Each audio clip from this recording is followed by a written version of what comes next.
Everyone, welcome to spark up study. तो ये continue हमारी सीरीज चल रही है हिंदी मीडियम, इंग्लिश मीडियम। इसमें तीनों में ही हम हर सब्जेक्ट्स को लेने की कोशिश कर रहे हैं। तो आई होप कि आप एंजॉय कर रहे होंगे, आपकी हेल्प हो रही होगी स्टडी में भी। तो अगेन मैंने कोशिश तो की थी कि प्रीवियस वीडियो में ही हमारा चैप्टर खत्म हो जाए, बट नहीं हो पाया। देखो, खत्म करना सिर्फ टालना नहीं है, मेरा पर्पस है कि मैं हर एक टॉपिक को, हर एक पॉइंट्स को आपको क्लैरिफाई करूं ताकि आपको बहुत अच्छे से समझ में आ सके, ठीक है।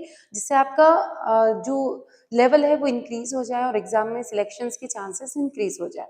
तो आज अकेले हम हिंदी मीडियम का टॉपिक लेंगे, जिसमें हम पढ़ेंगे एम्पिरिकल एंड मॉलिक्यूलर फार्मूला, से हिंदी में कहते हैं अनुभवजन्य। तो this is my personal suggestion कि इसको एम्पिरिकल ही याद करना, क्योंकि इस तरह से हिंदी में लिख के कभी नहीं पूछा जाता है। और इसको जरूर हम पढ़ सकते हैं, मॉलिक्यूलर फार्मूला को, आणविक सूत्र। तो ये सारी चीजें आज हम निकालना सीखेंगे, इसके अलावा भी और आगे डिटेल में इसको समझेंगे। तो शुरू करते हैं, ठीक। शुरू करते हैं एम्पिरिकल फार्मूला और मॉलिक्यूलर फार्मूला। वैसे मैं निकालना आपको सिखा चुकी हूँ, लेकिन दोनों लगते एक जैसे हैं, लेकिन दोनों में मेजर डिफरेंस क्या है, इस चीज को अपन अच्छे से समझ लेंगे। तो पहला एम्पिरिकल फार्मूला, जैसे कोई भी यौगिक है, तो यौगिक भी क्या होता है बेटा, प्योर, शुद्ध पदार्थ होता है। क्या होता है? शुद्ध पदार्थ। क्यों? क्योंकि यौगिक क्या बना है, फिक्स अनुपात में बना है।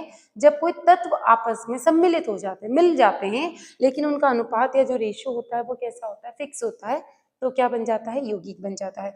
इसी को कोई भी यौगिक का जो एम्पिरिकल फॉर्मूला, इसको एम्पिरिकल ही याद कीजिएगा, आप एम्पिरिकल ही लिखना।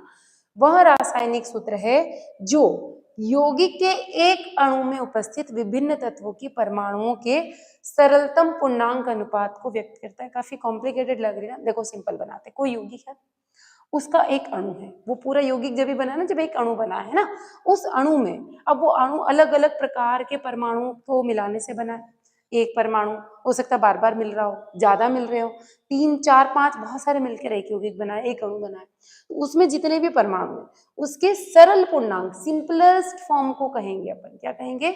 सिंपलेस्ट फॉर्म को, कि किस किस अनुपात में कौन कौन मिला है। जैसे कि अपन मैथ्स पढ़ते हैं, तो मैथ्स में क्या पढ़ते हैं, हमको दे दिया यहाँ पर 50/100। तो अपन इसको क्या करेंगे बेटा, इसको हम क्या करते हैं, कन्वर्ट करते हैं। इसको कट कर करके कन्वर्ट करते हैं ना, कैसे, कितना आ जाएगा लास्ट में कट करते करते। तो ये इसका सरलतम रूप है। क्या है? सरलतम पूर्णांक रूप। तो इसी को जब हमने इसके सरलतम पूर्णांक रूप में परिवर्तित कर दिया, तो जो बना, जब इसको अपन केमिस्ट्री की लैंग्वेज में पढ़ेंगे, तो क्या कहलाएगा हमारा, एम्पिरिकल सूत्र। क्या कहलाएगा?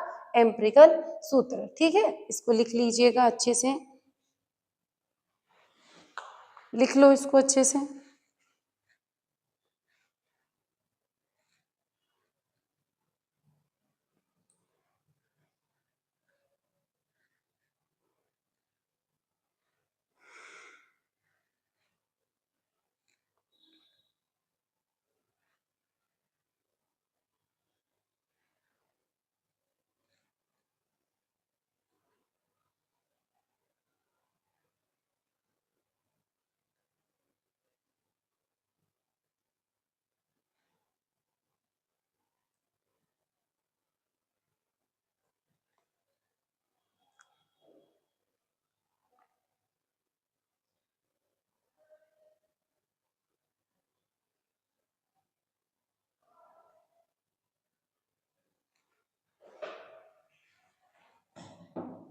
ठीक है, तो जैसे कि अपन लिख रहे हैं यहाँ पर NO2, तो अब इसमें N कितने अनुपात में, 1 अनुपात में, O कितने अनुपात में है, 2 अनुपात में। ठीक है, तो ये क्या हो गया, इसका एम्पिरिकल फॉर्मूला। क्या हो गया? Empirical formula. ठीक है, अच्छे से समझ में आ गया। अब आणविक सूत्र भी देखेंगे, दोनों में अंतर देखेंगे, दोनों को हम निकाल कर देखेंगे। पूछा गया है ये प्रश्न, आणविक सूत्र। मान लो कोई यौगिक है, जैसे इससे पहले भी हमने यौगिक ही पढ़ा था। यौगिक का जो आणविक सूत्र है वो कैसा होगा, एक प्रकार का रासायनिक सूत्र। दोनों ही रासायनिक सूत्र है, क्योंकि रासायनिक रिएक्शन लिख रहे हैं ना, तो उसके अणु के वास्तविक सूत्र जो रियलिटी में उसमें प्रेजेंट है, उसको दर्शाता है। इससे पहले उसने क्या बताया था, सरलतम अनुपात के पूर्णांक को। यहाँ पे क्या बता रहा है, अणु के वास्तविक सूत्र को दर्शाता है। यह यौगिक एक अणु में उपस्थित विभिन्न तत्वों के परमाणुओं की वास्तविक। आप तो इतना भी याद कर सकते हो कि जो अणु है, उस अणु के अंदर उसके वास्तविक परमाणुओं की जो संख्या है ना, वास्तविक परमाणुओं की जो संख्या है वही क्या है, वही उसका आणविक सूत्र है। जबकि जो एम्पिरिकल सूत्र था, अनुभवजन्य सूत्र था, वो क्या था, वो ये था कि उसका सरलतम पूर्णांक अनुपात क्या है, सरलतम पूर्णांक अनुपात। उदाहरण ले लिया, बेंजीन का आणविक सूत्र कितना है, C6H6। हाइड्रोजन परऑक्साइड का कितना है, H2O2। और ग्लूकोज का कितना है, C6H12। क्या है, C6H12 है। चलो तो इसी सूत्र को, ये जो हमें आणविक सूत्र दिया है ना, अगर मैं आपसे ये पूछा जाए कि बेंजीन का आणविक सूत्र और अनुभवजन्य यानी कि आपका एम्पिरिकल फॉर्मूला दोनों बताओ, तो देखो आणविक सूत्र तो आपने ये लिख दिया, ये वाला, लेकिन इसका एम्पिरिकल क्या हो जाएगा, कॉमन ले लो, मैथ्स में कॉमन लेते थे ना अपन, सेम वैसे ही क्लास 10 में कितने हैं, 6 कॉमन ले लो, या फिर कार्बन भी 6, हाइड्रोजन भी 6, कट गया, तो किस अनुपात में आया, सरलतम पूर्णांक अनुपात, ये हो गया ना छोटे से छोटा, तो ये अपना क्या हो जाएगा, ये अपना हो जाएगा एम्पिरिकल, क्या हो जाएगा, एम्पिरिकल हो जाएगा। जबकि C6H6 वास्तव में कितने कार्बन और कितने हाइड्रोजन है, वो क्या कहलाएगा, आणविक सूत्र। आ गया ना समझ में, देखो फिर इसका करके बताओ, C6H12O6 का कितना हो जाएगा, यहाँ पर देखो कार्बन कितने हैं, 6, हाइड्रोजन कितने हैं, 12, ये कितने हैं, 6, काट दो इसको, 1 2 1, अनुपात कितना निकल के आया, 1 2 और 1, ये क्या है, एम्पिरिकल। जबकि 6 12 और 6 ये क्या है, आणविक सूत्र। समझ में आ रहा है। ऐसे ही H2O2 का करो, कितना हो जाएगा, इसको नोट करना है तो नोट करते चलो, मैं इरेज नहीं कर रही हूँ, ठीक है। H2O2 का कितना हो जाएगा, H2O2 का अगर मैं देखूं, ये लिखा मैंने H2O2, तो कितना है बेटा, 2 और 2, ये तो आणविक सूत्र है, लेकिन इसको जब काटेंगे तो 1:1 मिला, ये हमारा हो जाएगा एम्पिरिकल, क्या कहलाएगा, एम्पिरिकल सूत्र कहलाएगा। इतना अच्छे से समझ में आ गया तो नोट करते चलेंगे इसको। फिर इसके बीच में हम संबंध भी देखेंगे कि किस प्रकार से संबंध निकालना, समझा दिया है, बहुत आसान है, परिभाषा भी समझ में आ गई। आणविक सूत्र वास्तविक संख्या है, जबकि आपका अनुभवजन्य या एम्पिरिकल जो होता है वो सरल पूर्णांक होता है, ठीक है ना।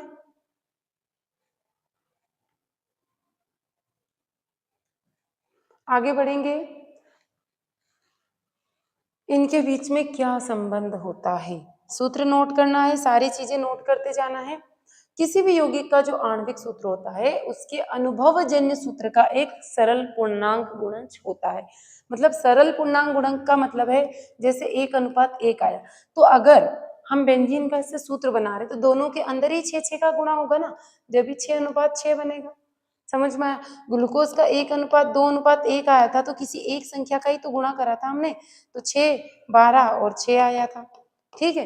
तो इसने क्या बोला है कि जो आणविक सूत्र है वो अनुभवजन्य से ही बना है, उसके किसी एक संख्या का पूर्णांक गुणज यानी गुणा करने पे प्राप्त होता है। तो गणितीय रूप में अपन इसको कैसे व्यक्त कर सकते हैं, आणविक सूत्र, इसका सूत्र है ये आणविक सूत्र, क्या लिखेंगे, आणविक सूत्र बराबर, फिर से n आ गया, n जितना भी n यहाँ पे संख्या है, किस संख्या से आप गुणा कर रहे हो, जैसे यहाँ 6 से गुणा करा था, यहाँ 6 से गुणा करा था, है ना, तो n बराबर लिख लेना संख्या, क्या है, संख्या है, और फिर आपका ये एम्पिरिकल है जिसको हम बोलेंगे अनुभवजन्य, ठीक है। तो उसको नोट कर लो अच्छे से,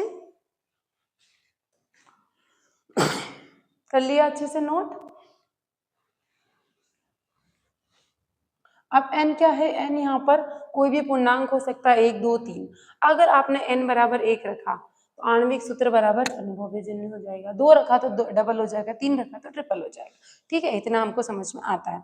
अगर मुझे n का मान निकालना है, मुझे ये दोनों दिए हुए हैं, तो अभी हमने काट के n का मान निकाला, बेंजीन में 6 आया, ग्लूकोज में 6 आया, H2O2 में 2 आएगा, है ना। तो इस तरीके से हम n का मान भी इससे निकाल सकते हैं, यानी कि ऊपर अपने को क्या रखना है, ऊपर रखना है हमको आणविक सूत्र और नीचे रखना है हमको एम्पिरिकल यानी कि अनुभवजन्य सूत्र। नोट करना है, किसी भी चीज को स्किप नहीं करना है। अब तरीका ये है कि और कैसे इसको निकाला जा सकता है। मान लो कोई यौगिक वाष्पशील है, वाष्पशील का मीनिंग समझ में आता है, जैसे कि पेट्रोल डीजल है, उनको हमें गर्म नहीं करना पड़ेगा।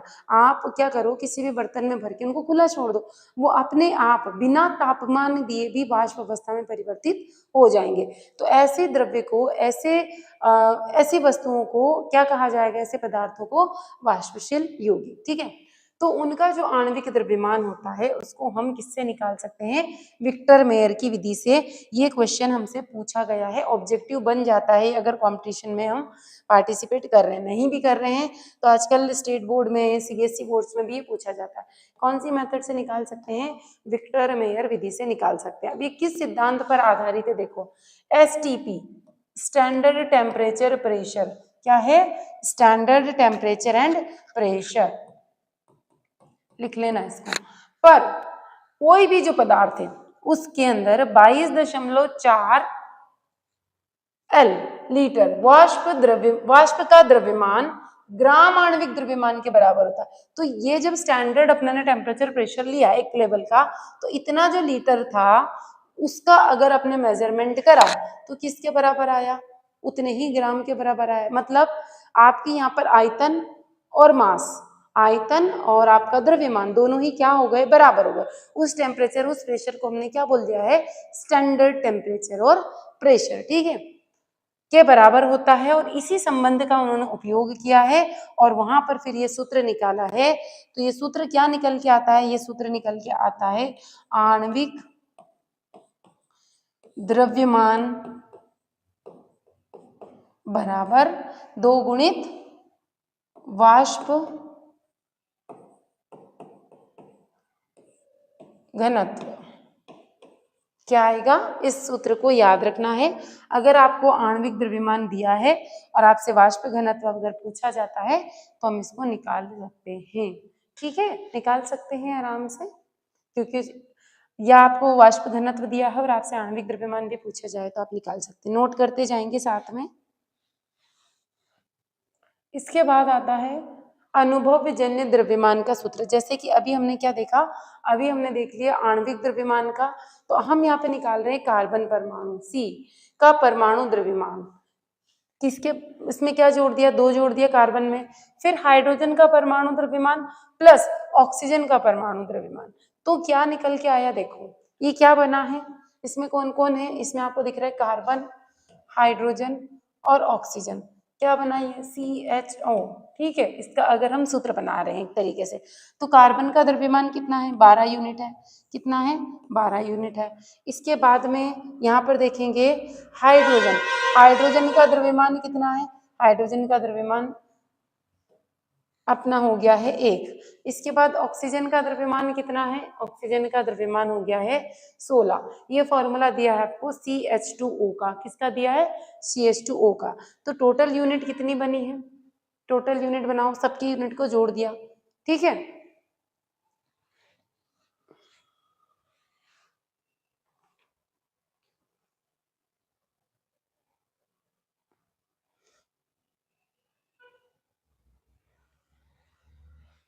तो टोटल यूनिट कितनी आ गई, टोटल यूनिट 30 आ गई। तो ये क्या किया, यहाँ पर एक चीज और लिख लेना, ये निकाला गया है, ये निकाला गया है CH2O का एम्पिरिकल मास। क्या निकाला है, एम्पिरिकल मास या एम्पिरिकल द्रव्यमान। ठीक है, इसको नोट करते चलेंगे।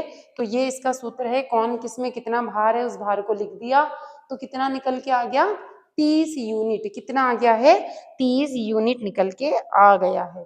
कितना निकल के आया है, 30 यूनिट। इसको नोट कर लो, ये तो मैं आपको पहले भी निकालना सिखा चुकी हूँ। पर ये CH2O आया कैसे, CH2O आया कैसे, किसका निकल के आया, देखो अगर मैं यहाँ पे लिखती हूँ C6H12O6, इसका एम्पिरिकल बताओ, तो इसका एम्पिरिकल आएगा CH2O। अभी समझ में आया, अभी इससे पहले नहीं समझ में आएगा ना कि CH2O होता है क्या। तो ये होता है ग्लूकोज का सूत्र। किसका सूत्र होता है, ग्लूकोज का सूत्र होता है। ठीक है, इस ग्लूकोज के सूत्र में से जब हमने कॉमन लिया, ये तो आणविक हो गया, क्या हो गया, ये आणविक हो गया। अब इस आणविक का जब एम्पिरिकल या अनुभवजन्य बनाया तो ये बना। तो इसका जब मैं द्रव्यमान निकालूंगी, क्या निकालूंगी? द्रव्यमान। तो द्रव्यमान निकल के आता है 30 यूनिट। लेकिन वही जब मैं इसका द्रव्यमान निकालूंगी तो इसका द्रव्यमान निकालो, कितना आएगा? निकाल के बताओ जरा। 12 गुणित 6 प्लस वहां पे कितने हो गए?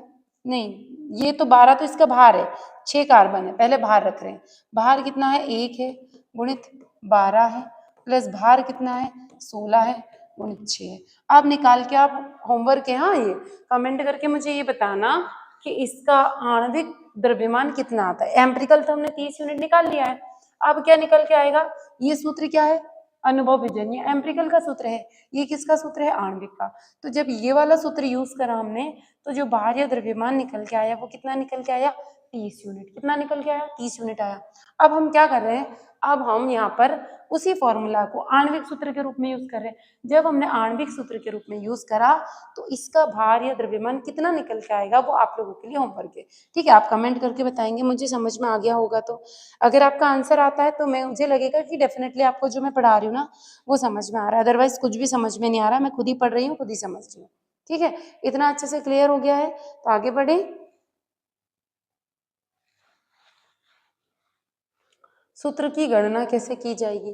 कोई भी जो रासायनिक यौगिक है उसका जब अनुभवजन्य सूत्र हम निकालते हैं तो कैसे निकाला जाएगा? सबसे पहले कुछ पॉइंट्स के आधार पर देखेंगे। द्रव्यमान के आधार पर विभिन्न तत्वों की प्रतिशत संरचना और तत्वों के परमाणु द्रव्यमान। पहले तो हमने द्रव्यमान देखा, ये देखा था ना, कार्बन कितना कितना किसका द्रव्यमान है वो देखा, और कितने कितने प्रतिशत है वो देख लिया, और फिर उन तत्वों के क्या देखे हैं?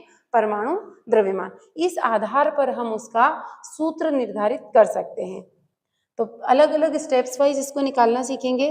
पहला, अनुभवजन्य सूत्र की गणना में निम्नलिखित चरण शामिल है। पहला चरण कौन सा है? एक एक स्टेप्स। द्रव्यमान प्रतिशत को ग्राम में बदलना।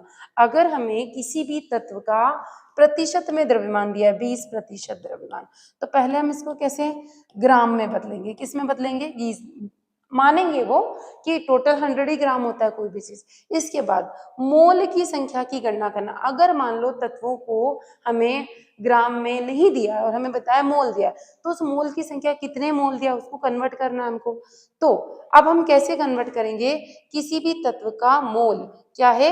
किसी भी तत्व का मोल, तो लिखेंगे यहाँ तत्व का मोल बराबर क्या होता है? मोल में आपको निकालना सिखा चुकी हूँ पहले। तत्व का भार ग्राम में, तत्व का भार किस में आ जाएगा? ग्राम में। उसके बाद दिया है उसका आणविक भार। क्या दिया है?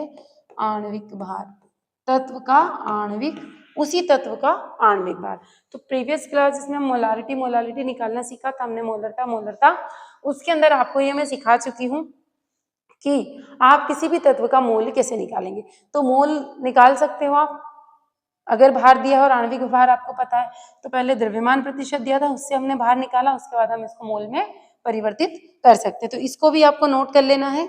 इसके बाद आगे बढ़ेंगे तो यहाँ पे नेक्स्ट स्टेप देखेंगे कि इसको किस प्रकार से हम फाइंड आउट कर सकते हैं। नेक्स्ट स्टेप है, तो नेक्स्ट स्टेप में अपन क्या लिखेंगे? थर्ड वाली स्टेप। तो क्या लिखोगे? सबसे पहले उसके मोलर अनुपात को सिंपलेस्ट फॉर्म में कन्वर्ट करना है, सरल अनुपात में कन्वर्ट करना है ना। अगर वो कॉम्प्लिकेटेड फॉर्म में है तो पहले क्या करेंगे? उसको तोड़ के सरल में बनाएंगे। इसके बाद जो सरलतम पूर्ण संख्या आएगी उसका जो अनुपात आएगा उसकी गणना करेंगे और उस सूत्र को लिखेंगे। वैसे मैं डायरेक्ट समझा चुकी हूँ लेकिन ये फर्दर स्टेप्स है सारी। क्या है? फर्दर स्टेप्स हैं। तो आप एक एक स्टेप्स को नोट कर लीजिएगा। अब हम लेते हैं इनके न्यूमेरिकल्स।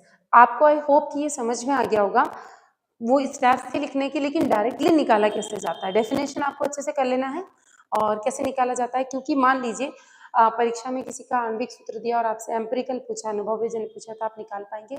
अनुभवजन्य दिया है और मॉलिक्यूलर पूछा, आणविक सूत्र पूछा है तो आप निकाल पाएंगे। या फिर किसी तत्व का नाम दिया है और उसके दोनों फॉर्मूले पूछे हैं तो मुझे पूरी उम्मीद है कि अब आप बहुत अच्छे से निकाल लेंगे। ठीक है, उदाहरण दिया है कार्बनिक लवण का प्रतिशत संगठन निम्नलिखित है। तो प्रतिशत के हिसाब से करवा रही हूँ, डायरेक्ट तो बहुत आसान है। प्रतिशत के हिसाब से सोडियम 29.11, सल्फर 40.51, 11 नहीं पढ़ेंगे उसको, ऑक्सीजन 30.38। लवण का मूल अनुपाती सूत्र ज्ञात कीजिए और मूल अनुपाती सूत्र यहाँ पर पूछा है। अनुभवजन्य का दूसरा नाम है मूल अनुपाती सूत्र। क्या बोला जाता है इसको? एम्पिरिकल को मूल अनुपाती सूत्र है। मुझे एकदम से याद नहीं आ रहा था। मूल अनुपाती सूत्र है और उसको बोलेंगे आणविक सूत्र, क्योंकि मूल तो वही है ना, मेन तो वही है ना, बेस तो वही है ना आपका, इसलिए उसको मूल अनुपाती सूत्र बोला गया है। कैसे? तो पहले अपन टेबल देख लेंगे। ये लिखा है, अगर आपको नहीं दिख रहा है तो मैं लिख दूंगी सोडियम, सल्फर, ये ऑक्सीजन जो भी दिया है। फिर इसका परसेंटेज, प्रतिशत दिया है आपको, यहाँ पे लिख लेना तत्व, यहाँ पे प्रतिशत, कितना प्रतिशत दिया है, ये पूरा जो क्वेश्चन में दिया है वही हम यहाँ पे लिख रहे हैं। इसके बाद में इसका भार, आणविक भार बनाएंगे अपन। क्या लिखेंगे? आणविक भार। तो आणविक भार कितना है सोडियम का? आपको याद होना चाहिए, पीरियोडिक टेबल से 23 होता है। सल्फर का कितना होता है? 32 होता है। ऑक्सीजन का कितना होता है? ऑक्सीजन तो बहुत सारी जगह हम लिख चुके हैं, 16 होता है। रिलेटिव नंबर ऑफ एटम्स, इनमें कितने नंबर्स हैं? तो जो प्रतिशत दिया है उस प्रतिशत को आप इस आणविक भार से भाग लगा दीजिए, तो हमें पता चल जाएगा कि जब ये तीनों मिल रहे हैं तो उसके कितने अणु इसमें प्रक्रिया में, परमाणु, अणु नहीं परमाणु भाग ले रहे हैं ना। तो संबंधित परमाणु, क्या लिखेंगे इसको? संबंधित परमाणु।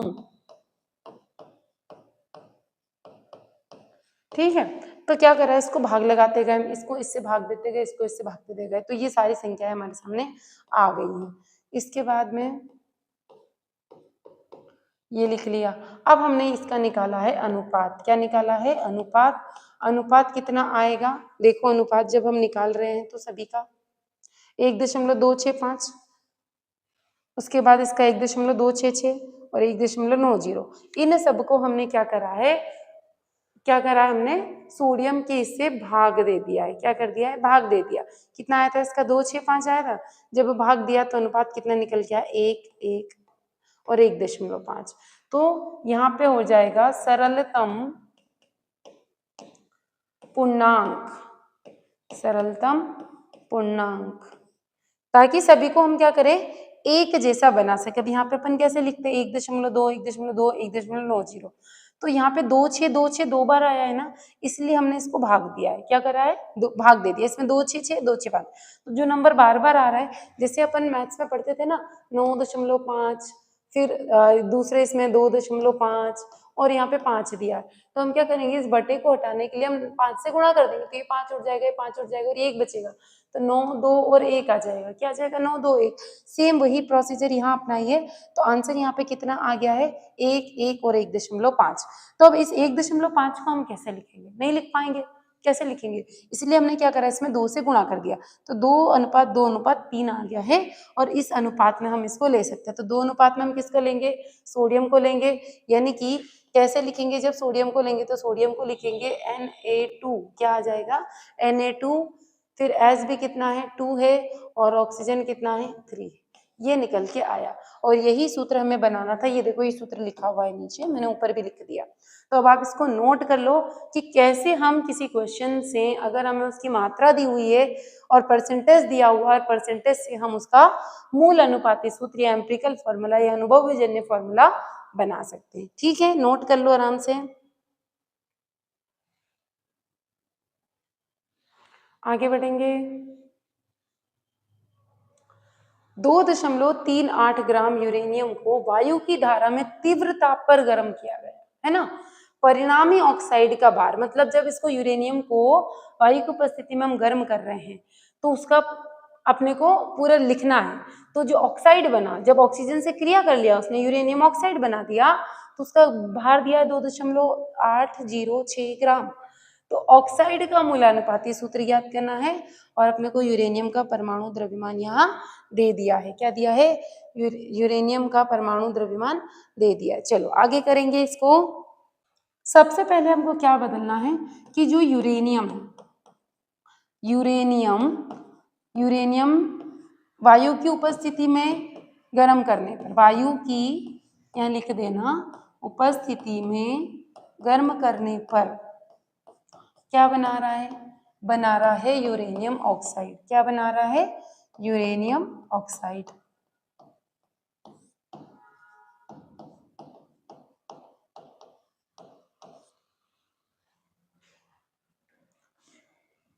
देखो क्या बोला उसने कि 2.38 है। कितना है? 2.38। तो ये 2.38 यूरेनियम को गर्म करा तो ऑक्साइड कितना बना? परिणामी ऑक्साइड 2.806 ग्राम। इतने को बाहर बढ़ा या कम हुआ? बाहर बढ़ गया, ऑक्सीजन उसमें मिल गया तो ऑक्सीजन बढ़ गया। तो ये सिर्फ क्या है? ये यूरेनियम है। क्या है? यूरेनियम। और ये क्या है? यूरेनियम ऑक्साइड है। क्या है? यूरेनियम ऑक्साइड है। अब आप ये ध्यान रखो कि आपको क्या बताना है? सिर्फ ऑक्साइड का भार बताना है। क्या बताना है? सिर्फ ऑक्साइड का भार बताना है। तो लेकिन ऑक्साइड का भार अपने को किस हिसाब से बताना है? मूल अनुपाती सूत्र के रूप में बताना। ऑक्साइड का मूल अनुपाती सूत्र बताना। तो लिख लेते हैं इसको अच्छे से। इतना आ गया है समझ में? तो यहाँ पहले हम लिखेंगे प्रतिशत ऑफ यूरेनियम, अरे एक मिनट, यूरेनियम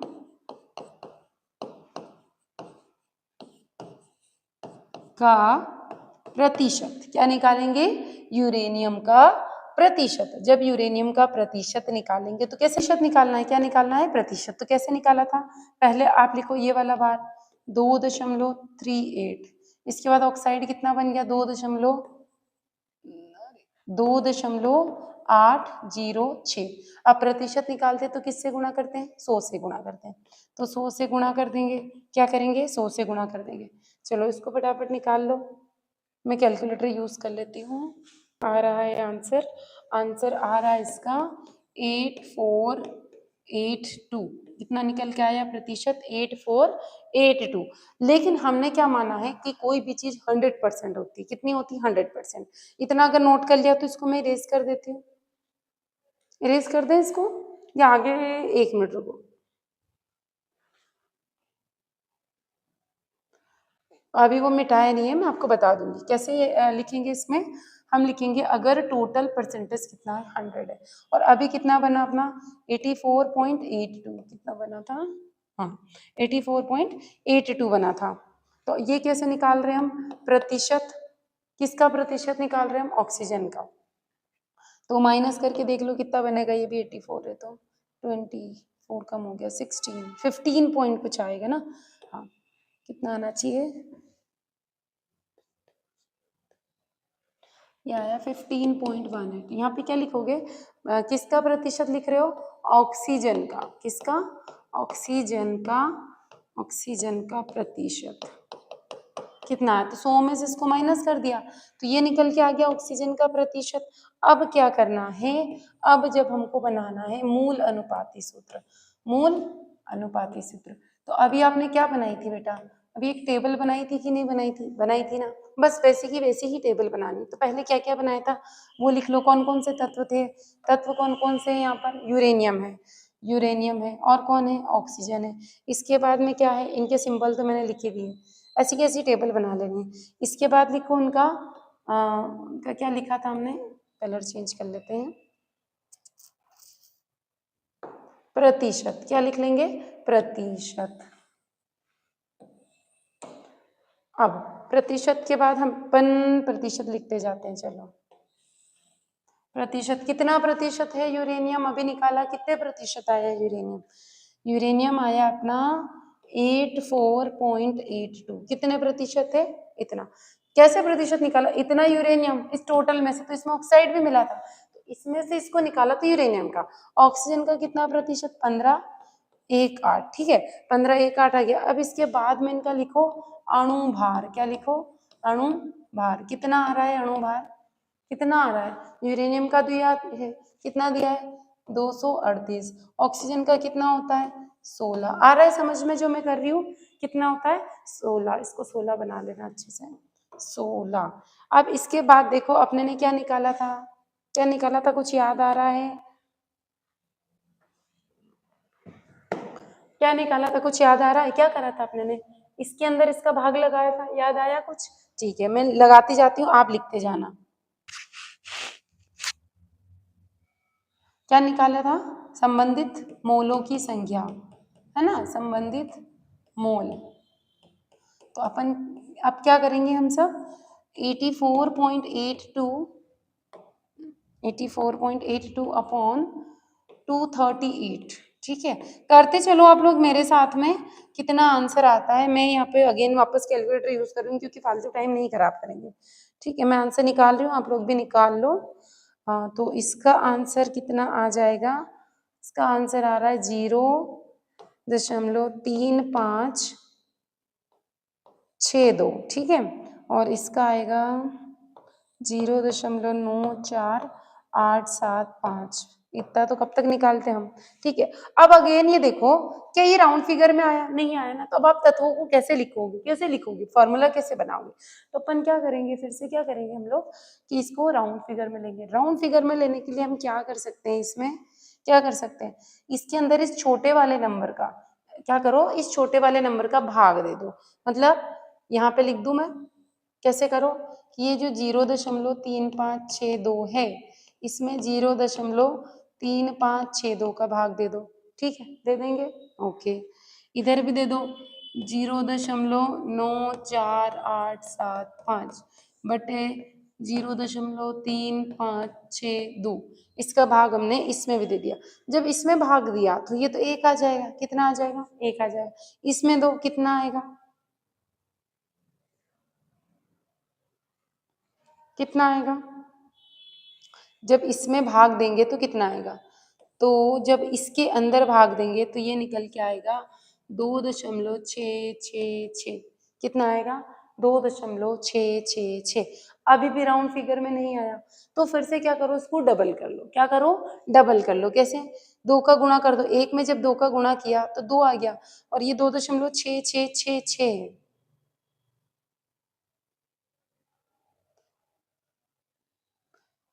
तो क्या करेंगे, या तो 2 का गुणा कर लो, 3 का कर लो, 4 का कर लो, मतलब राउंड फिगर में बन जाना चाहिए। अगर मैं इसमें करती हूँ, 1 के अंदर 2 का गुणा करते हैं, तो ये तो आसानी से 2 बन जाएगा। दिख रहा है क्या आपको यहाँ का?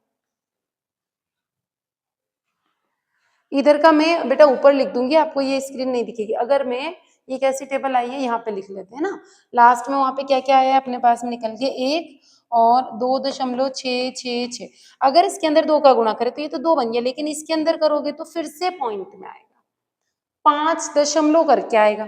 तो 3 का करके देखते हैं, तो ये तो 3 बन जाएगा। 3 का करो, कितना आएगा, कि देखो कितना बन रहा है। मैं करती हूँ कैलकुलेटर से, एक बार ये ऐसे ही कर लो। 3 देखो ये क्या आएगा, 7.888888 आएगा। तो इसको राउंड फिगर में किया जा सकता है, तो अपन 3 से गुणा कर रहे हैं। तो एम्पिरिकल फॉर्मूले मूलानुपाती सूत्र कितना निकल के आया, 3 और 8। कितना निकल के आया, 3 और 8। तो इसका जो आंसर है, वो आंसर अब हम क्या लिख सकते हैं, उस आंसर को लिखा जा सकता है U3O8। क्या लिखा जा सकता है, U3। अब यहाँ पे पॉइंट में कैसे लिखेंगे, तुम आप खुद से सोचो ना कि 2.666 कैसे लिखेंगे। इसलिए पहले क्या करा, पहले तो सबसे पहले क्या करना है, अपने को प्रतिशत निकालना है कि कौन कितने प्रतिशत में एक दूसरे से कंबाइन हो रहा है। फिर उसका अणुभार कितना है, पीरियोडिक टेबल से। फिर अपन क्या करेंगे, उस अणुभार का उस प्रतिशत में भाग दे देंगे। तो जो भी अनुपात निकल के आया, अगर वो डायरेक्टली 1 2 3 4 आ गया तो कुछ भी नहीं करना है, ये खत्म हो जाए। पर नहीं आया तो जो सबसे छोटा नंबर है उसका सब में भाग लगा दो। तो भाग लगा दोगे तो जो छोटे नंबर हैं वो क्या हो जाएंगे, वो 1 या 2 3 में कन्वर्ट हो जाएंगे। अगर सारे नंबर पहले ही पूर्णांक में परिवर्तित हो गए तो कोई दिक्कत नहीं, लेकिन अगर नहीं हुए तो फिर आप कोई सा भी एक ऐसा नंबर का गुणा करो जिससे सारे नंबर पूर्णांक में परिवर्तित हो जाए, और वही उसका मूलानुपाती सूत्र हो जाएगा। नोट करते चलेंगे, कर लिया नोट, हटा दो इसको। इसका प्रीवियस का लिखना है तो लिख लो, ये यहां से शुरू हुआ था। ठीक है, इसके बाद में ये यहां पर खत्म हुआ। ठीक, मिटा दें इसको, इरेज कर दें। नेक्स्ट क्वेश्चन है, 2.746 ग्राम यौगिक के विश्लेषण से इसकी प्रक्रिया करवाई। 1.94 ग्राम चांदी, 0.268 ग्राम सल्फर और 0.538 ग्राम ऑक्सीजन प्राप्त हुई। तो यौगिक का मूल अनुपाती सूत्र ज्ञात कीजिए। परमाणु, द्रव्यमान, ब्रह्मयान हमको सब दे दिए हैं। चले आगे बढ़े, फिर से पहले लिख लेते हैं अपन, वही वैसे ही सारी चीजें टेबल बना लेते हैं। डायरेक्टली टेबल बना रही हूँ मैं, इस बार नहीं लिख रही हूँ, है ना। टेबल छोटी छोटी बनाते हैं, यहाँ से 1 कौन कौन है हमारे पास में? सिल्वर है, चांदी को Ag, उसके बाद सल्फर है, उसके बाद फिर ऑक्सीजन है, तीन ही चीजें हैं। ठीक है, ऊपर क्या लिखना है ये तो पता ही। अब आपको यहाँ लिखेंगे हम प्रतिशत, यहाँ लिखेंगे हम अणु भार, और इधर फिर इसको बटे में करेंगे, फिर जो आंसर आएगा वो लिखेंगे, फिर इसको छोटा कर देते हैं, फिर बटे में करेंगे, है ना, फिर जो आंसर आएगा वो लिखेंगे, फिर गुणा करेंगे, फिर लिखेंगे। याद हो गया ना क्या क्या करना है? चलो तो फिर लिखते चलते हैं, ज्यादा समय खराब नहीं करेंगे। सिल्वर चांदी कितना दिया है? 1.94। उसके बाद वो कितना दिया है? सल्फर 0.268। इसके बाद ये कितना दिया है? 0.538। ठीक है, अब इसका चांदी का देखो, चांदी का कितना होता है? 108 होता है, 108 है। सल्फर का कितना होता है? 32। ऑक्सीजन का कितना होता है? 16 होता है। कितना होता है? 16 होता है। अब क्या करना है? इसका इसमें भाग लगाना है, तो भाग लगाते चलो, निकालते चलो आप। 0. मैं निकाल रही हूँ, जब तक आप भी निकाल लीजिए। 0.0179। दूसरा है तो बड़ा ही कॉम्प्लिकेटेड आ रहा है। एक काम करते हैं अपन इसको, इसमें सीधा सीधा एक काम कर सकते हैं कि इसको 10⁻³ बना दें नीचे। तो 10⁻, जैसे ये 3 पॉइंट नीचे जाएंगे तो 32 का इसमें भाग लगा देते हैं, और ये जो पॉइंट हटा रहे हैं ना इसको अपन रहने देते हैं, तो कम कॉम्प्लिकेटेड होगा। ठीक है, नहीं करना है तो अलग तरीके से भी कर सकते हो। तो नहीं तो बहुत बड़ा डिजिट आ रहा है, 8.375। तो क्या आ रहा है? जब मैं 32 का भाग 2, 6, 8 में लगा रही हूँ तब आ रहा है। और ऑलरेडी जो 10⁻³ थी उसको हम लिख रहे हैं -3। इसके बाद नीचे वाला देखो, इसमें भाग लगाओ, ये आएगा 0.0336। ठीक है, इतना आया। अब क्या करना है? अब क्या करते हैं अपन, इसको फिर से सिंपलेस्ट फॉर्म में बदलेंगे। तो सिंपलेस्ट फॉर्म में बदलेंगे तो क्या करेंगे? ऐसा नंबर, इस नंबर का भाग लगाती हूँ मैं, क्या करती हूँ? इसका इसमें भी, क्योंकि इसमें ज्यादा बड़े डिजिट है। अगर ये नहीं रखते हैं, ये -3 है, तो ये फिर 000 में बहुत लंबा नंबर हो रहा था, इसलिए इसको 0 को हमने छेड़छाड़ नहीं करी। चलो इसको भाग लगा दो, 0.017 बटे कितना हो जाएगा? 8.375 गुणित 10⁻³ अब कलर बदल लेते हैं ताकि समझ में आ जाए। इसके बाद में हम लेंगे कितना है, ये तो डायरेक्ट इतना ही आ जाएगा, 375 गुणित 10⁻³ बटे 8.375 गुणित 10⁻³। इसके बाद में क्या लिखना है? नेक्स्ट वाला कितना है? ये 0.0336 बटे 8.375 गुणित 10⁻³ अब इनको सॉल्व कर करके इनके सबके क्या निकालने हैं? आंसर निकालने। तो मैं निकाल लेती हूँ सॉल्व करके, आप भी निकालते चलो। देखो बेटा, सीखना इंपॉर्टेंट है। जोड़ भाग तो आप बचपन से करते ही आ रहे हो, वो तो सबको आता है। वो जब नहीं आता था तो वो भी आपको सिखाया गया है। 2.12 इसका तो करना ही नहीं, इसका तो सीधा सीधा निकल के आ जाएगा। कितना आ जाएगा? इसका तो 1 आ जाएगा। इसका करके देख लेते हैं। ठीक है, इसका आया है 4.01। क्या आ रहा है? 0.1। तो 4 के बाद में 0 आया तो राउंड फिगर में ले सकते हैं। तो अगर ये पॉइंट ज्यादा बड़ा आता, 2, 3, 4, तो फिर अपन इतना टेंशन अपने को लेना पड़ता है। ठीक है, एक है तो थोड़ा सा राउंड फिगर में कर लेते हैं। तो इसको अपन अब गुणा नहीं कर रहे हैं अपन, गुणा 2 रख लो, 1 रख लो और 4 रख लो। अगर ये ज्यादा आता 2.3, 2.4, 5, तो फिर से इनमें कुछ और गुणा करके इसको राउंड फिगर में बदलते। तो अब क्या फॉर्मूला हो जाएगा इसका? कितना? सिल्वर को कितना लेना है? Ag को कितना लेना है? Ag को लेना है 2, S को लेना है 1 और O को लेना है 4। ये बन गया इसका मूल अनुपाती सूत्र। आणविक सूत्र नहीं है ये, मूल अनुपाती सूत्र है। समझ में आया है या नहीं आया है? फटाफट कमेंट करते हुए बताते जाना मुझे। नोट कर लो, स्क्रीनशॉट ले लो, पर बाद में जरूर करना। ठीक है, आगे बढ़े। रासायनिक समीकरण का संतुलन कैसे किया जाएगा? बैलेंस करना केमिकल इक्वेशन को। तो जो रासायनिक समीकरण के संतुलन का मतलब ही क्या है? बैलेंस करना, तराजू के दोनों पलड़े।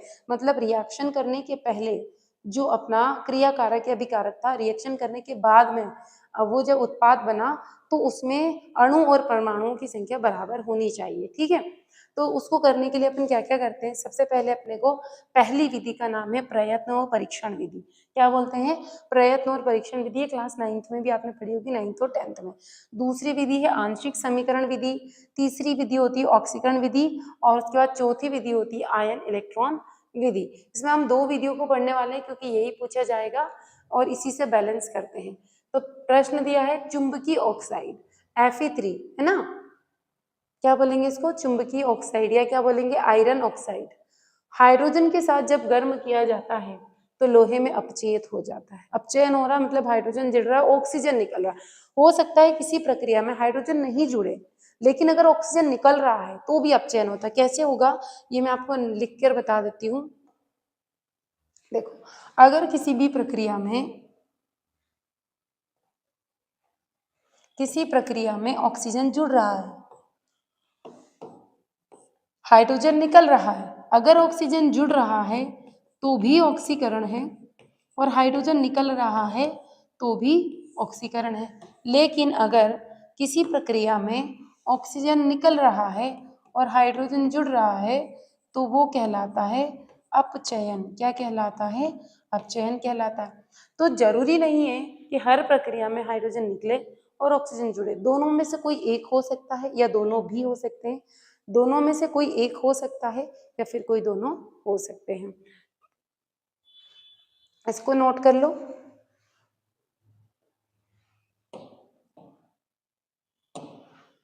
चलिए अब इसको लिखते हैं हम पूरी। तो पहले क्या दिया है, पहले दिया है Fe2 Fe3O4। इसको किसके साथ गर्म कर रहे हैं, हाइड्रोजन। तो हाइड्रोजन अकेला थोड़ी होगा, इसको H2। अब क्या बनेगा, अब बनाते हैं इसको कि अब क्या बनेगा। तो ये क्या बनता है, Fe+H2O, यानी कि बनता है आयरन। क्या बनेगा, आयरन और जल। इसको बोलेंगे, ये चुंबकीय ऑक्साइड को क्या बोलेंगे, आयरन ऑक्साइड। Iron oxide. और इसको किसके साथ गर्म किया, इसको गर्म किया है हाइड्रोजन के साथ। अब इसको पूरा हम एक एक स्टेप से क्या कर रहे हैं, बैलेंस करना सीख रहे हैं। अगर आप स्टार्टिंग इसकी, जैसे शुरुआत में बच्चे कैसे करते हैं, Fe3 लिखेंगे, फिर 4 लिखेंगे। अभी ये तो मैंने लिख दिया है कि अकेला H नहीं कंबाइन होगा, लेकिन अगर आप शुरुआत करते हैं तो कैसे लिखते हैं, Fe+H2O। तो अब ध्यान रखना है कैसे हम इसको बैलेंस कर सकते हैं। पहले यहाँ लिखेंगे Fe कितने हैं बेटा, Fe3 है। क्या इधर 3 Fe पहुंचे हैं, नहीं पहुंचे हैं। इधर ऑक्सीजन कितने हैं, 4 है। क्या इधर 4 ऑक्सीजन पहुंचे हैं, नहीं पहुंचे। तो कैसे बैलेंस करेंगे, हाइड्रोजन एक है, इधर कितने हाइड्रोजन पहुंचे, 2 हाइड्रोजन। तो सीधा आपने क्या करा, यहाँ पर मान लो अपने ने 2 हाइड्रोजन तो लिख दिए। तो क्या Fe और O बैलेंस हो पाए, नहीं हो पाए। तो कैसे बैलेंस को अब हमें क्या करना है, बैलेंस करना है। तो जब हाइड्रोजन के साथ कौन जुड़ रहा है, ऑक्सीजन। तो अगर मैं इसके आगे 2 लिख देती हूँ तो हाइड्रोजन तो बैलेंस हो गया, लेकिन ऑक्सीजन बैलेंस नहीं हो पाया। तो लेकिन ऑक्सीजन कितने यहाँ पर 4 है, तो ये जो 2 लिखा है ये हमारा क्या हो जाता है, गलत। तो अब हमें क्या करना पड़ेगा, मैं लिखती हूँ यहाँ पर 4H। कितने लिखती हूँ, 4H। तो अगर मैं यहाँ पर 4H लिखती हूँ, कितने, 4H, तो हाइड्रोजन अगेन 2 हो गए।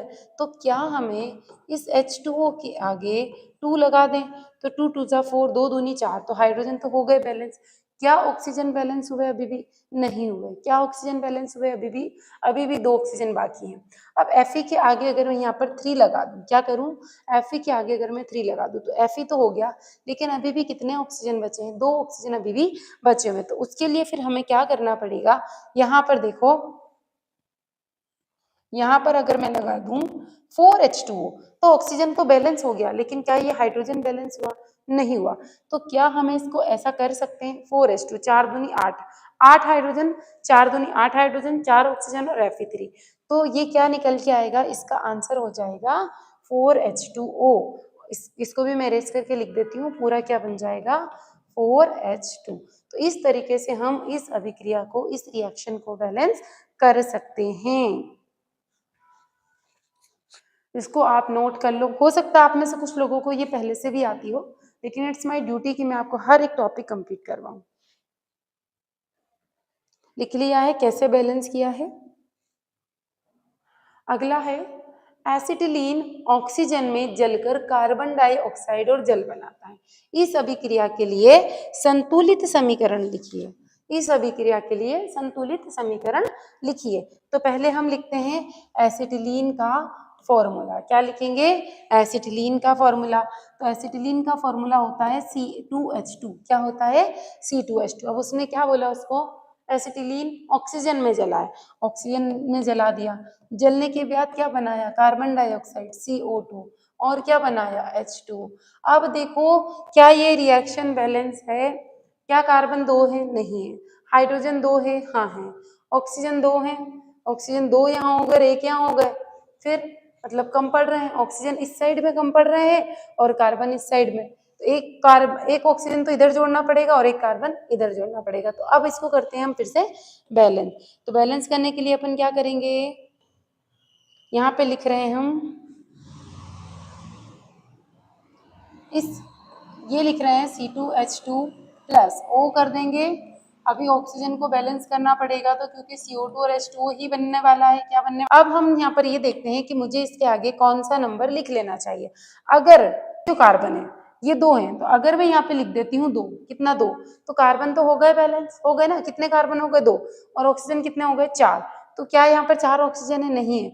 अगर मैं यहाँ 4 ऑक्सीजन कर देती हूँ तो ये वाले ऑक्सीजन तो बैलेंस हो गए, एक ऑक्सीजन ये बच गया, तो फिर क्या हो गया? फिर से गलत, फिर से गलत। हाइड्रोजन भी बैलेंस है, कार्बन भी हो गया, लेकिन एक अकेला ऑक्सीजन बैलेंस नहीं हो पाया। और कभी भी ऑक्सीजन सिंगल O के फॉर्म में कंबाइन नहीं होता है। तो फिर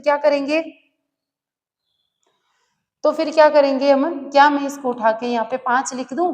5 लिख दिए तो हो गए ये तो बैलेंस। C2 कार्बन हो गए 2, ऑक्सीजन देखो 5 दूनी 10, तो 2 दूनी 4 और 1 5 हो गए, और हाइड्रोजन भी। लेकिन ये तरीका जो है बिल्कुल गलत है। कभी भी इस तरीके से नहीं लिखा जाता। ये अकेला सिंगल एटम कभी भी कंबाइन नहीं होगा, परमाणु अकेला अभिक्रिया में भाग नहीं लेगा।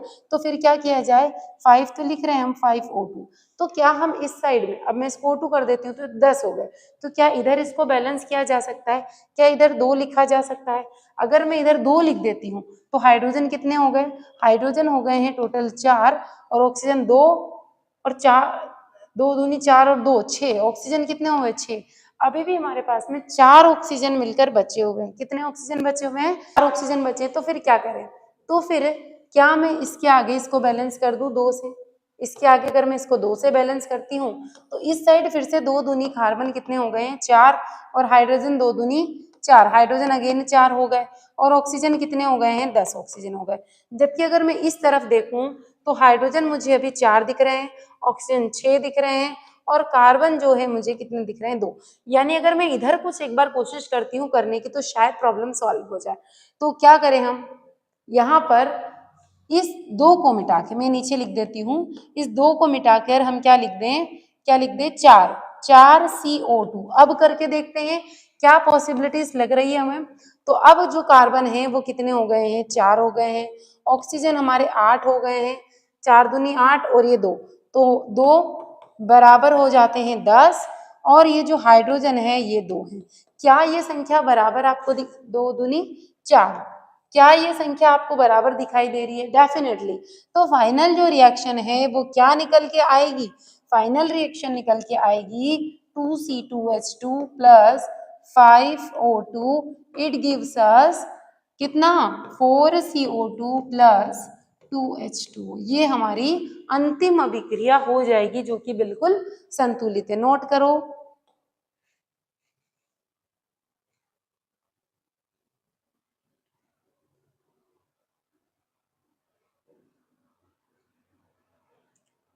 उसके बाद आती है आंशिक समीकरण विधि। तो इसको बोलते हैं हीट एंड ट्रायल विधि। जो इससे पहले अभी हमने देखी हीट एंड ट्रायल विधि, वो केवल रासायनिक अभिक्रियाओं को संतुलित करने के लिए उपयोग की जाएगी। अभी जो हमने करी वो हीट एंड ट्रायल थी। अब ऐसी अभिक्रिया के लिए जिसमें केवल एक ही तत्व के यौगिकों को बार बार दोहरा रहे, रिपीट कर रहे, अलग अलग नहीं है, तो उस अभिक्रिया में हम कौन सी विधि का उपयोग करेंगे? आंशिक समीकरण का उपयोग करेंगे। और अब इसमें कौन कौन से चरण शामिल है वो देख लेते हैं कि जो समीकरण है उससे जो हम रासायनिक अभिक्रिया को दर्शा रहे हैं उसको 2 या 2 से अधिक चरणों में भी लिख लेना चाहिए। प्रत्येक चरण को दर्शाने के लिए उसका जो ढांचा है, वो जो समीकरण है, उसको हम लिख सकते हैं। उसके बाद फिर हम कौन सी विधि यूज कर सकते हैं, हीट एंड ट्रायल विधि द्वारा भी उसको संतुलित कर सकते हैं। और इसी को हमने क्या बोला, ये जो भी समीकरण हमने सीखा इसको क्या बोला है, आंशिक समीकरण विधि। अगर जरूरत पड़े तो आंशिक समीकरणों को पूर्णांकों से हम गुणा भी कर सकते हैं, जैसे अभी गुणा करा था, ताकि उनके बीच में जो मध्यवर्ती उत्पाद जो बन रहा है उसको, वो क्योंकि बीच में दिखाई नहीं देते हैं, तो अंतिम जो समीकरण बनेगा वो हमारा शुद्ध बन जाएगा।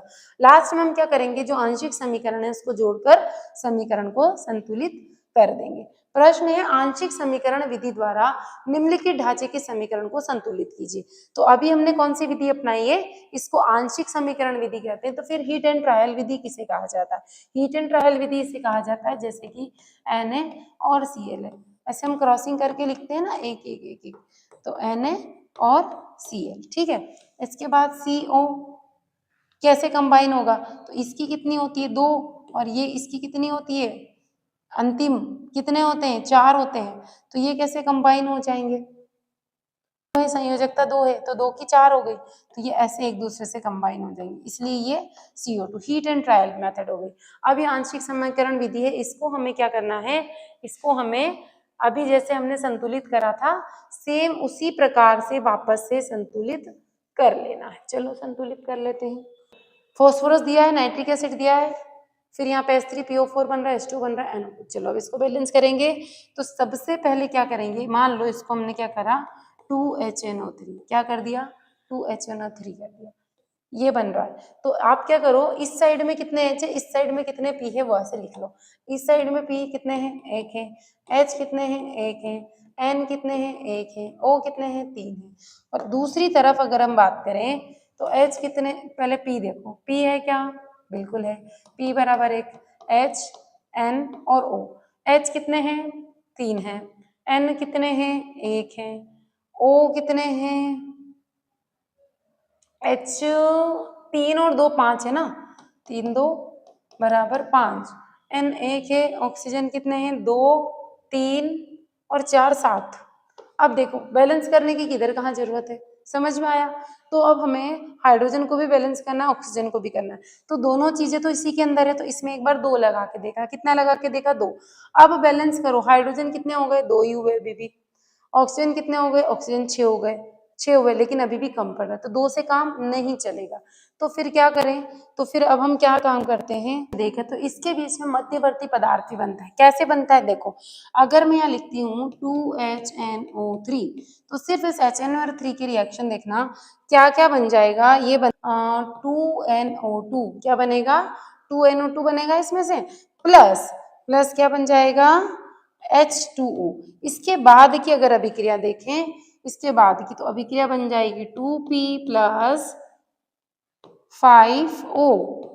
ऑक्सीजन ये मध्यवर्ती है जो हमें इस अभिक्रिया में नहीं दिख रही, और हमें क्या लिखाना है, इसके बीच के उत्पादों को जोड़ जाड़ के लास्ट में अंतिम उत्पाद बताना है ना। और रिएक्शन भी कैसी होनी चाहिए, बैलेंस्ड होनी चाहिए। तो 5O, अब ये क्या बनाएगा, P2O5। अब ये P2O5 हमें कहीं भी अभिक्रिया में नहीं दिख रहा, देखो कहीं भी नहीं दिख रहा, तो ये मध्यवर्ती क्या है, मध्यवर्ती रिएक्शन के बीच में बना, लेकिन हमें तो ये शुरुआत दिखती है और अंतिम दिखता है।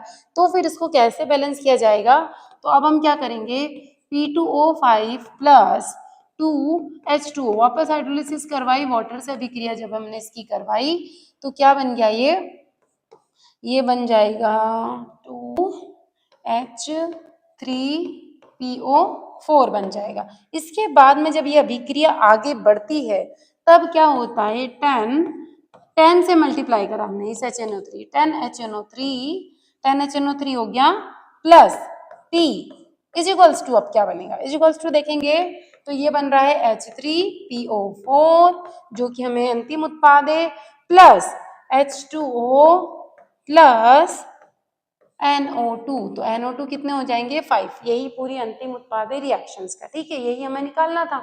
अब इसको आप 20 से गुणा कर दो, 30 से कर दो, 40 से कर दो, तो वो आपके गुणज में मल्टीपल फॉर्म में कन्वर्ट हो जाएगी। तो ये जो इंटरमीडिएट है ना, मध्यवर्ती, ये हमें अभिक्रिया में दिखाई नहीं देता है। तो इसीलिए आंशिक समीकरण विधि को इसलिए उपयोग करता है। हीट एंड ट्रायल विधि में क्या होता है, कभी कभी मध्यवर्ती दिखाई नहीं देता है। आगे के क्वेश्चंस और कुछ बचे हैं, स्टोइकोमेट्रिक वाले कुछ 2-4 क्वेश्चंस और बचे हैं, उनके टॉपिक्स बचे हुए हैं, तो कुछ भी नहीं बचेगा। आप खुद बुक से मिलान करके देखिएगा। मेरी कोशिश है कि हर एक टॉपिक आपको कंप्लीट करवा दें। तो कैसा लग रहा है, समझ में आ रहा है, नहीं आ रहा है, क्या डाउट्स आ रहे हैं, वो कमेंट करना है, ये आपकी ड्यूटी है। होमवर्क जो दे रहे हैं वो कंप्लीट करना है।